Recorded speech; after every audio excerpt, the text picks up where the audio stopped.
What's up, guys? This is Nick from Arch City Poker, and in today's vlog, going to be continuing the Poker 101 series with today's topic covering how to play suited connectors. So, very popular type of hand that a lot of players like to play.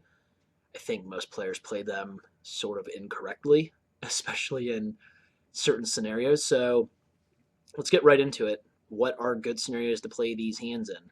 What kind of pots do these hands like to be involved in? What type of SPRs, all that type of stuff. So essentially, these hands like to have a good amount of money behind, SPRs that are getting closer to double digits and hopefully in the double digits a lot of the time. You need to understand that these suited connectors, they need to often have fold equity and position for them to be profitable for a lot of you guys to play. Generally, the better the player you are post flop, if you have a lot of post flop skill and a huge edge on your opponents, you can get away with playing these combos from out of position more often. I still would suggest being careful about that, especially in nine-handed games. I, depending on the table, will open on a frequent basis hands like 6-5 suited and 10-8 suited. So suited connectors, suited gappers are all kind of roll into one in this vlog. But I will open those in early and middle position depending on my table. If you have really aggressive or I guess and or loose and or tough opponents behind you, you can't open these as frequently and as profitably. It's just not going to be profitable to do so. As I said, you often need position and you need fold equity a lot of times for these combos to be profitable to play. So out of position, just be aware of the opponents behind you and what kind of table you're at. Be aware of stack depth. As I said, these combos like to have higher SPRs. So, for example, if you are in position and you have an opponent with, let's say it's a live 1-2 game, and your opponent only has about 50 big blinds to start the hand, so $100, and they make it 5x to 10, it's not going to be profitable to flat a hand like 7-6 suited. Whether you guys think it is or not, you want to see a flop. You do not flop strong enough, often enough to flat that hand in that spot. If you're going to do anything, it works better as a 3-bet. It disguises your hand, and it gives you an opportunity to have good board coverage in that type of pot. Now, depending on your opponent, I'm assuming if that opponent in that example is sitting with only 50 big blinds, he's probably tighter or more passive. So if he's raising, it's probably unprofitable to go ahead and 3-bet a hand that is 7 high. So just be aware of your opponent. They work well as 3-bets if stacks are deeper. If you have a more loose opponent who's opening perhaps too frequently from out of position, that's how you punish them, is by often raising them light. Now, how they continue against your 3-bet will often determine if you should, in fact, just actually be raising only good hands as part of a linear range. But a lot of times it will be incorrect to flat suited connectors if the stack depth is not correct.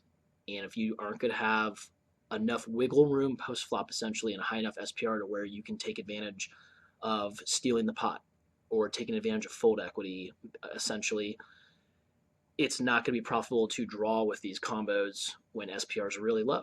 So out of position, be mindful of your table, as I said.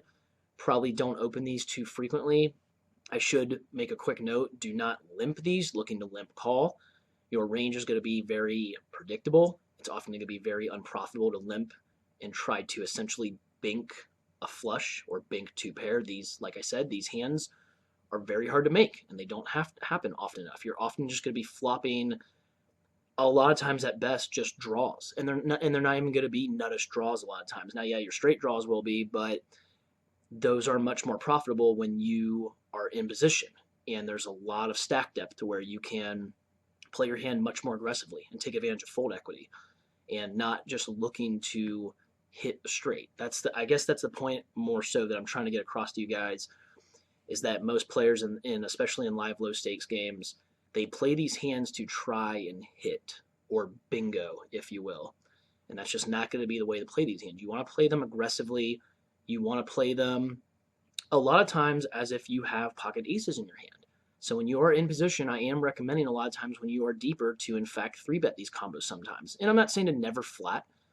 You are going to have a flatting range, and so you are going to want to be able to represent nuttish hands and nuttish draws on certain or on all board textures. And so that means you're going to have some lower types of suited connectors and suited gappers sometimes. But I'm going to keep reiterating that they do much better as part of an aggressive strategy, a strategy that involves fold equity and involves you either continuing as the aggressor in position or involves you possibly taking a line where you raise the flop against the pre-flop raiser, or float and then bet the turn if check to, or float and then raise the turn if bet into. So be mindful of that. These combos do much better with deeper stacks and when you can play them more aggressively.